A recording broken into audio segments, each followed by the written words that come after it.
O futuro presidente do BNDES, Aloysio Mercadante, anunciou parte da equipe que vai compor a nova diretoria do banco. A gente separou aqui, então, os nomes que foram anunciados ontem. A gente tem ali, começando por Alexandre Abreu, que vai ficar na diretoria financeira. Ele é ex-diretor do Banco do Brasil e ex-presidente do Banco Original. Também foi anunciado José Luiz Gordon, que vai ficar com a diretoria de inovações e é ex-presidente da Embrap, que é a empresa brasileira de pesquisa e inovação industrial. Natália Dias vai ficar com a diretoria de mercado de capitais. Ela é presidente do Standard Bank Brasil.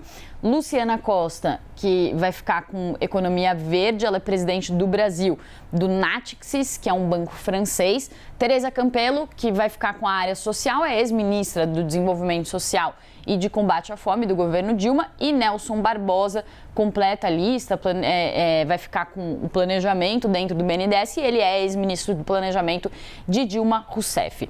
E a gente traz agora para a nossa conversa aqui o Paulo Rabelo de Castro, que é ex-presidente do BNDES. Paulo, muito obrigada pela sua participação aqui no Money. Um bom dia, Priscila.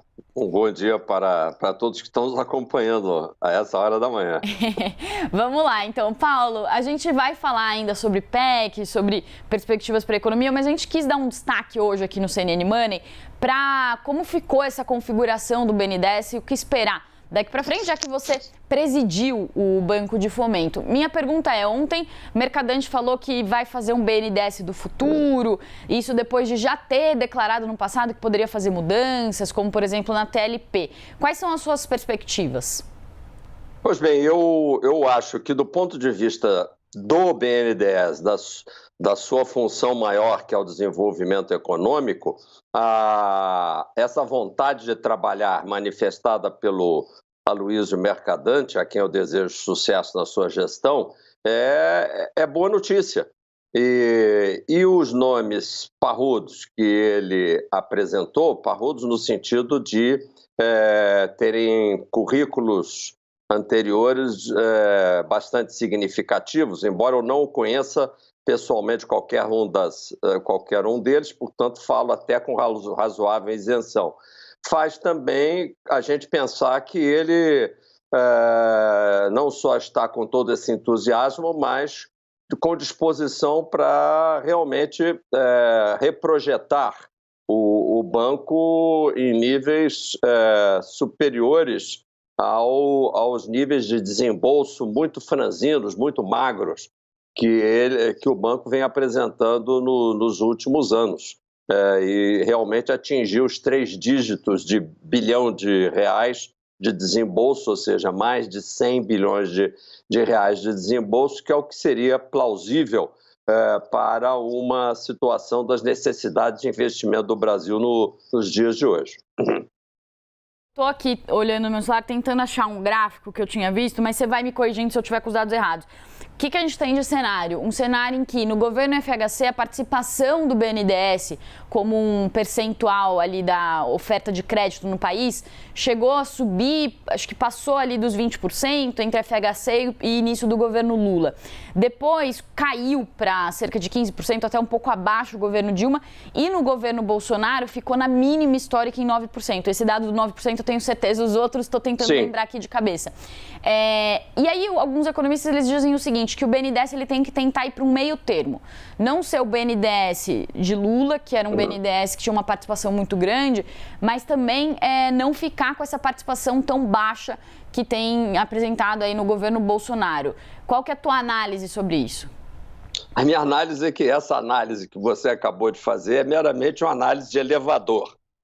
Com todo respeito, é a análise de quem não sabe o que aconteceu no passado e que justificou, e não é para justificar que estou dizendo isso, mas para explicar que durante o período final da administração Lula 2, principalmente a partir de 2009, o mundo inteiro teve que enfrentar uma grande recessão, todos ainda lembram, e os países principais que estão no G20, eles combinaram, e essa reunião aconteceu em Londres, que cada um faria o máximo de interferência na economia para não deixar que houvesse um aprofundamento muito grande da recessão mundial. E vários países gastaram mais de $1 trilhão, é o exemplo dos Estados Unidos, é o exemplo da Comunidade Europeia, do Japão. O Brasil acabou desembolsando via BNDES, e foi realmente uma operação inteligente, 220 bilhões de reais, não de dólares, de 220 bilhões de reais, ou seja, um valor bastante compatível com a força econômica do Brasil dentro desse cenário mundial de esforço de combater a recessão mundial, e depois Dilma acrescentou mais 220 bilhões de reais. Essa é a razão pela qual o número de operações, de projetos, aumentou muito nesse período, e a participação também aumentou. Em seguida, a partir de 2015, o governo brasileiro se viu a braços com um grande desequilíbrio fiscal, e quem é que tinha recursos para meio que salvar a pátria e salvar o governo? O BNDES. E desde então, de 2015 para cá, o banco devolveu nada menos, eu vou repetir porque esse valor é extraordinário, 600 bilhões de reais ao governo, em tranches diversas. Eu fui até quem, porque não compartilhava muito com essa posição de devoluções antecipadas, abruptas e contínuas, mesmo assim, como fazia parte do governo, devolvi 50 bilhões. Fiz um cheque, ou seja, o banco fez um cheque de 50 bilhões durante a minha gestão. Dentro do conjunto, 600 bilhões. De onde saiu toda essa dinheirama?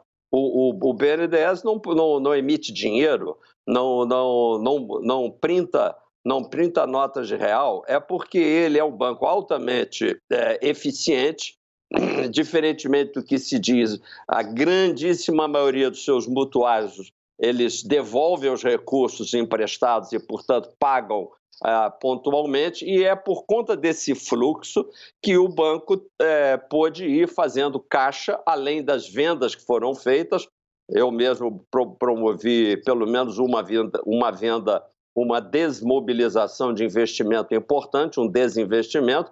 Vários desinvestimentos foram feitos desde então, e toda essa massa enorme de recursos tem sido devolvida para amparar o caixa deficitário do governo federal. Claro que o BNDES não pode assoviar e chupar cana ao mesmo tempo. Ele não pode estar aumentando os desembolsos e, ao mesmo tempo, socorrendo o governo federal. E essa é a razão pela qual ele emagreceu. Como todos aqueles 440 bilhões originais de empréstimos que deveriam ser desembolsados só até 2042, já foram todos devolvidos, óbvio que a partir de agora o banco, embora desidratado, se ele encontrar outras fontes de financiamento, ele pode legitimamente encontrar meios de fazer um programa de investimento amparando principalmente a indústria brasileira. Agora, óbvio certo. que Paulo, Sim. Desculpa te interromper, é que a gente tem um tempo curto, a gente precisa ir para um intervalo. Claro. A gente vai continuar falando, e a gente continua falando um pouco ainda de BNDES. Eu quero também abordar com você a questão da PEC. A gente vai fazer esse rápido intervalo e a gente volta já. Paulo, a gente precisa abordar ainda a PEC, mas não posso deixar de te perguntar. Como que você enxerga a questão da política de campeões nacionais, do financiamento do BNDES a grandes empresas, gigantes, né, JBS e outras, e o que esperar daqui para frente, né? Assim, qual que vai ser a política do BNDES com o Mercadante à frente? Olha, eu espero que seja a dos verdadeiros campeões nacionais, que são os pequenos e os médios empresários.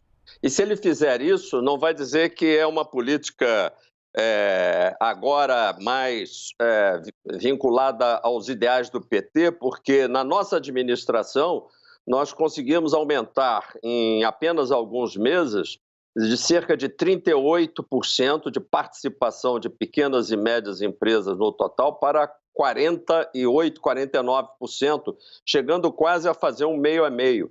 é preciso que o BNDES cada vez mais esteja nas regiões brasileiras. Ele é um banco que não é um banco de rede, mas ele pode se fazer representar pelo menos com pequenos grupos nas capitais de cada estado, para que ele fique mais próximo daqueles que anonimamente gostariam de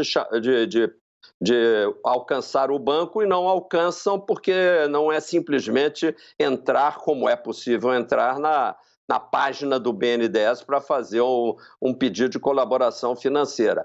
O meu medo ao ver essa diretoria tal como ela está esboçada, uma diretoria parruda, etc., que ali, no fundo, exista, na realidade, ligações mais com bancos e com grandes empresas e com grandes transações. Eu acho que seria muito ruim para o Brasil que a gente não focasse nas pequenas e médias empresas, nas áreas de inovação, de startup e, óbvio, também na área de energia. Tá, vamos falar agora sobre a PEC, muito rapidamente, que o nosso tempo está acabando. Sim. A PEC foi aprovada com um prazo menor, de 2 para 1 ano, e isso aconteceu também em meio à autorização de reajustes, tanto para ministros do STF, quanto para deputados, presidente, vice, que tinha sido autorizada no dia anterior. Qual que é a tua visão de como ficam os gastos públicos daqui para frente? Eu não tenho mais visão sobre gasto público, é a gastança desenfreada. Na época em que numa época mais antiga, isso se chamava trem da alegria. Quem sabe você queira usar daqui para frente esse termo, porque está todo mundo alegre, menos o contribuinte brasileiro, que sabe que vai ter que, uma hora dessa, enfrentar esses gastos. Porque, veja, Priscila, não é só o reajuste. Se a gente for verificar, vai querer justificar cada um dos reajustes para cada servidor. Mas é que, na realidade, é um mau exemplo. São os exemplos, num país que ainda é fiscalmente deficitário, o topo da pirâmide do serviço público se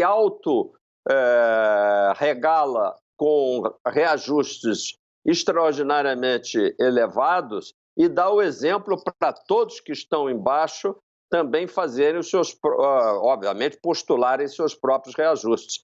Óbvio que quem paga isso é a população trabalhadora. É um mau começo. Essa PEC não deveria se chamar PEC da transição, deveria se chamar PEC da gastança, porque a gente não ouviu o ministro nomeado, e que parece que já está até trabalhando, porque o outro desapareceu. Ele nunca fala que vai fazer uma análise. Eu não digo nem que ele vai fazer uma contenção de gastos, que ele vai fazer uma análise dos gastos para tornar essa gastança um pouco mais eficiente daqui para frente. Portanto, esse o meu medo em relação ao futuro do equilíbrio fiscal dinamicamente daqui para os anos futuros. Certo. Paulo Rabelo de Castro, ex-presidente do BNDES, nosso tempo acabou, mas eu agradeço demais pela entrevista. Até uma próxima. Obrigado a você e um ótimo dia.